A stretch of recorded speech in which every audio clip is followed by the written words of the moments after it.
Hi friends, welcome to C3 Chris Crafts and Cookery. நான் உங்கள் Chris. இன்னைக்கு நம்ம சேனல்ல உதயகிரி கோட்டையை சுத்தி பார்க்க போறோம். வாங்க ஃப்ரெண்ட்ஸ் சுத்தி பார்க்கலாம்.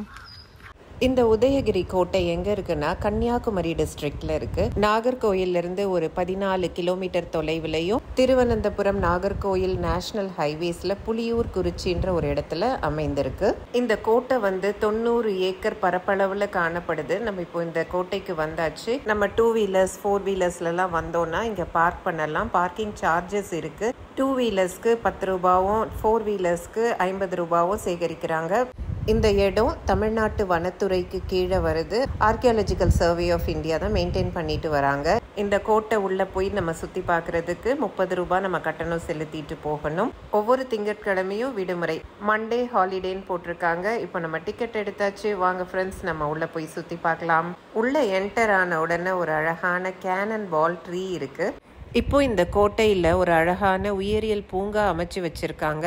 ஒரு பக்கம் புறாக்கள், கிளிகள், கினி கோழி, முயல்கள், ஒரு குரங்கு கூட அங்கே ஒரு கேஜில் போட்டு அடித்து வச்சுருந்தாங்க. அங்கே நிறைய குரங்குகள் ஃப்ரீயாக அங்கேயும் தாவிட்டு இருக்கிறதும் ஓடிட்டு இருக்கிறதும் பார்த்தோம்.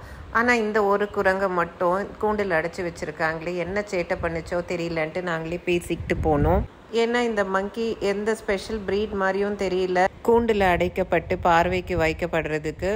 அப்படியே நடந்து போனோம்னா இன்னும் சில வகை முயல்கள், சில வகை புறாக்கள், லவ் பேர்ட்ஸ், ஈவன் பாம்பு கூட அங்கே பார்வைக்கு வைக்கப்பட்டிருந்தது. ரொம்ப குட்டி பசங்க உள்ள பேரண்ட்ஸ்க்கு இந்த மாதிரி ஃபோர்ட்லாம் சுற்றி பார்க்கணுன்ட்டு ஆசைப்படுறவங்களா இருந்தால் அவங்களுக்குலாம் இது ஒரு நல்ல பிளேஸ். ஏன்னா பேரண்ட்ஸ் ஃபோட்டோ சுற்றி பார்த்துக்கலாம். குட்டி பசங்க இந்த மாதிரி அனிமல்ஸ்லாம் பார்த்து கொஞ்சம் நேரம் என்ஜாய் பண்ணிப்பாங்க. அது போக அங்கே குட்டி பசங்களுக்கு ப்ளே ஏரியா கூட இருக்குது. அந்த இடத்துல நல்லாவே டைம் போகும் அவங்களுக்கு. ஒரு பக்கம் இங்கே பேர்ட்ஸ், அனிமல்ஸ், ரெப்டைல்ஸ்லாம் வச்சுருக்கிறத பார்த்தோம்ல. அடுத்த பக்கம் இந்த கன்னியாகுமரி வனப்பகுதியில் என்னெல்லாம் ஊருணி, பறவைகள், விலங்குகள்லாம் காணப்படும்ன்றது இந்த போர்டில் எழுதி வச்சுருக்காங்க. அந்த பிராணிகள் பற்றி ஒரு சில இன்ஃபர்மேஷன்ஸும் அந்த போர்டில் கொடுக்கப்பட்டிருக்கு. அப்படியே உள்ளே போனோன்னா அங்கே ஒரு அழகான பாலம் இருக்குது. அங்கே நின்று ஃபோட்டோஸ்லாம் எடுத்துக்கலாம். அதுக்கு ஜஸ்ட் ஆப்போசிட்லேயே சில்ட்ரன்ஸ் பார்க் இருக்குது. ஸ்லைட், சீசா, ஸ்விங்குன்ட்டு எல்லாமே இருக்குது. சைடில் பெரியவங்க உட்காந்து ரிலாக்ஸ் பண்ணுறதுக்கு ஸ்டோன் பெஞ்ச்லாம் கூட கட்டி விட்டுருக்காங்க பார்க்குக்குள்ளே. அங்கே பக்கத்துலேயே ரெஸ்ட் ரூம்ஸ்லாம் கூட அவைலபிளாக இருக்குது.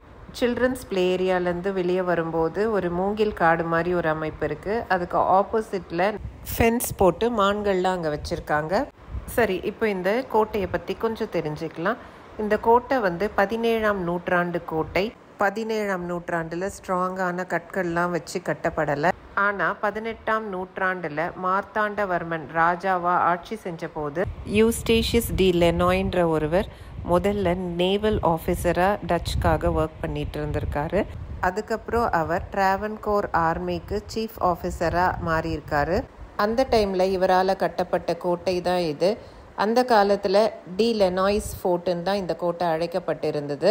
டி லெனாய் அவர்களுடைய கல்லறை, அவருடைய மனைவி, மகனுடைய கல்லறை கூட இந்த கோட்டைக்குள்ளே இருக்கிற ஒரு தேவாலயத்துக்குள்ளே தான் இருக்குது. இப்போ நீங்கள் பார்க்குறது மூலிகை தோட்டம். இது போக ராசி தோட்டம்ட்டு ஒரு தோட்டம் அமைச்சு வச்சுருக்காங்க. வழியில் நீங்கள் பார்த்துருப்பீங்க, ஒரு சின்ன ஆக்வேரியம் மாதிரி செட் பண்ணியிருக்காங்க. ஆனால் அது பாழடைஞ்சு இருக்குது. அந்த பக்கம் நம்ம அனிமல்ஸ், பேர்ட்ஸ் எல்லாம் பார்த்த மாதிரி இந்த பக்கம் பிளான்ட்ஸ், ட்ரீஸ் எல்லாம் பார்க்க முடியுது. இங்கே ஃபாசில்ஸ் வச்சுருக்காங்க. எப்படி நம்ம இயற்கை வளங்களை காக்கணுன்றத போர்ட்ஸில் எழுதி போட்டிருக்காங்க. இங்கே ரைட்டில் பார்த்தீங்கன்னா ஒரு சின்ன கேஃபிட்டீரியா இருக்குது. இந்த இடத்துல நம்ம ஃபோட்டோ ஷூட் பண்ணணுன்னா 500 ருபீஸ் பே பண்ணணும்னு போட்டிருக்காங்க. வீடியோ கேமரா வச்சு வீடியோ எடுக்கணுன்னா அதுக்கு 150 ரூபாய் கட்டணம் செலுத்தணுன்ட்டு போட்டிருக்காங்க. இந்த பக்கம் ஃபுல்லாக பூங்கா தான். நான் முதல்ல சொன்னல ராசி தோட்டம், ஜோடியா கார்டன், இப்போ நீங்கள் பார்க்குறது அதுதான். இது எல்லாமே இந்த 90 ஏக்கர் கோட்டைக்குள்ளே தான் அமைந்திருக்கு. 19ஆம் நூற்றாண்டுலலாம் இந்த கோட்டை ரொம்ப ஃபேமஸாக இருந்திருக்கு. திப்பு சுல்தானை எதிர்த்து போராடியவர்கள் எல்லாம் கைது செய்து இந்த இடத்துல தான் சிறைப்படுத்தி வச்சுருந்தாங்களாம். அது மட்டும் இல்லை, இந்த கோட்டை துப்பாக்கிகள், பீரங்கிகள், குண்டுகள்லாம் செய்கிற இடமாகவும் அந்த ஆயுதங்கள் எல்லாம் ஒளித்து வைக்கும் இடமாகவும் இருந்திருக்கு. இப்போ நம்ம டி லெனாய்ஸ் டூம்பை நெருங்கி வந்துட்டோம். இதுதான் டி லெனாய்ஸ் டூம். ஏன் இந்த கோட்டைக்குள்ளே டி லெனாய்க்கு கல்லறை அமைச்சிருக்காங்கன்னா, நம்பர் 1 இந்த கோட்டையை கட்டினவரே அவர் தான். நம்பர் 2 என்னென்னா, மார்த்தாண்டவர்மனோ அவருக்கு பின் கார்த்திகை திருநாள் ராமவர்மனோ ஆட்சி செய்யும் பொழுது டிராவன்கோர் ஆர்மிக்கு படைத்தலைவராயிருந்தது டெலெனாய் தான். இந்த 2 ரீசனுக்காக தான் இங்கே டெலெனாய்க்கு கல்லறை அமைச்சிருக்காங்க. இவரோட கல்லறை மட்டும் கிடையாது, இவருடைய மனைவியான மார்கரெட் டெலெனாய்க்கும் இவருடைய மகன் ஜான் டெலெனாய்க்கும் டெலெனாய்க்கு அடுத்த ரேங்க்ல இருந்த பீட்டர் ஃப்ளாரி அப்படின்ற இன்னொரு ஆர்மி ஜெனரலுக்கும் இங்கே தான் கல்லறை அமைக்கப்பட்டிருக்கு. இவர்களது கல்லறைகள் கிரானைட் கற்களால் உண்டாக்கப்பட்டுள்ளது. இவங்க கல்லறைக்கு மேலே எழுதப்பட்டிருக்க வாசகங்கள் எல்லாம் லத்தீன் மொழியிலையும் தமிழ் மொழியிலையும் எழுதப்பட்டிருக்கு. இவர்களுடைய கல்லறைக்கு மேலே ஒரு சிற்றாலயம் எழுப்பப்பட்டிருக்கு. இந்த சிற்றாலயம் தான் இப்போ பாழடைஞ்சு காணப்படுது. இப்போ நம்ம இங்கே பார்க்குற இந்த ஃபோர்ட்டும் சேப்பலும் ரூயின்ஸ் தான். ஓகே ஃப்ரெண்ட்ஸ், இப்போ நம்ம கோட்டையோட அடுத்த எண்டுக்கு வந்துட்டோம். என் கூட சேர்ந்து ஃபுல்லாக இந்த கோட்டையை சுற்றி பார்த்துருப்பீங்கன்ட்டு நம்புகிறேன். உங்களுக்கு இந்த வீடியோ யூஸ்ஃபுல்லாகவும் இன்ஃபர்மேட்டிவாகவும் இருந்திருக்கோன்ட்டு நம்புகிறேன். உங்களுக்கு இந்த வீடியோ இன்ஃபர்மேட்டிவாக யூஸ்ஃபுல்லாக இருந்துச்சுன்னு ஃபீல் பண்ணிங்கன்னா இந்த வீடியோக்கு ஒரு லைக் கொடுத்துருங்க. இது வரைக்கும் நம்ம சேனலுக்கு சப்ஸ்கிரைப் பண்ணாமல் நீங்கள் பார்த்துட்டு இருக்கீங்கன்னா இது போன்ற நிறையா வீடியோஸ் பார்க்குறதுக்கு நம்ம சேனலுக்கு சப்ஸ்கிரைப் பண்ணி வச்சுக்கோங்க.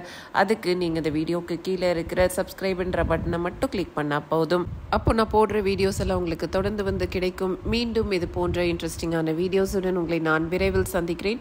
அதுவரை உங்களிடமிருந்து விடைபெறுவது உங்கள் Chris. Until then, take care. Tata. Thanks for watching.